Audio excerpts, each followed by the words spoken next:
We are thrilled to be able to partner with City Bureau. And for those who haven't followed your work, I think it's an amazing combination of journalists coming together with community members and promoting responsible media coverage and encouraging civic engagement, ultimately holding powerful forces to account. And one thing that I think you do so well is to demystify the reporting process and to equip community members with the tools that they need to participate in doing so, and really for everyone to better understand what's going on in communities and what those information needs are.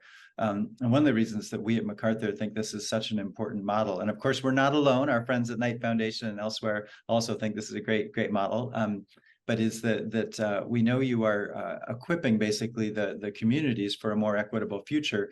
But I wonder what it means from your perspective for a community truly to be equipped for information equity into the years to come. Great question. I'm looking forward to answering it. But thanks for thinking of me and having me here. It's really an honor to be here talking to you as always. I will try not to ramble too much, but I love thinking of this question. So I pull from a lot of sources when thinking about envisioning the future of local media. What does it mean to be fully equipped to overcome information inequity? Maybe I'll start with City Bureau's mission and vision, just as a baseline. City Bureau's journalism lab, reimagining local media. We do that by equipping people with the skills, resources, engaging in critical public conversations, and producing info that directly to people's needs.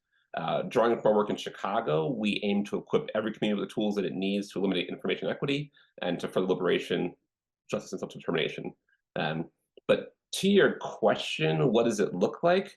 I think on like a more theoretical level, at a systems level, I find the two loops framework helpful here as a guide. It's two semicircles kind of facing each other. It really shows how dominant systems evolve into emergent systems and lays out the roles that people can play in bringing about that change, including the roles of peer-led networks and communities of practice, which to me are a big part of this equation.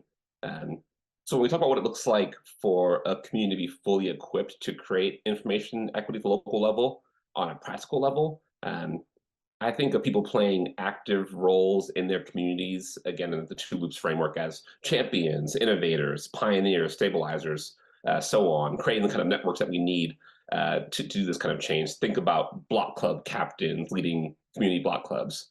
I've also said this before, and I'm sure I'll keep saying it.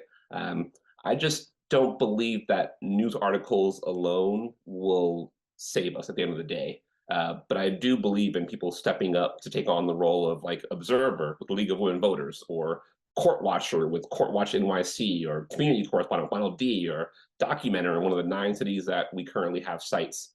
I also love Victor Picard's vision of a public media center in every community. I can see that place in my mind's eye. You know, I can hear the sounds of it. I can smell it. We could have that. That's the future I want. So I'm here to build civic hubs that are rooted in local news and information.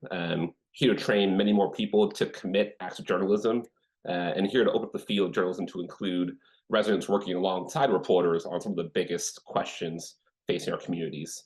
And I think when newsrooms step up to build that future for local media, that is truly public good, that is accurate, trustworthy, locally informed, anticipatory, I think we'll have that future.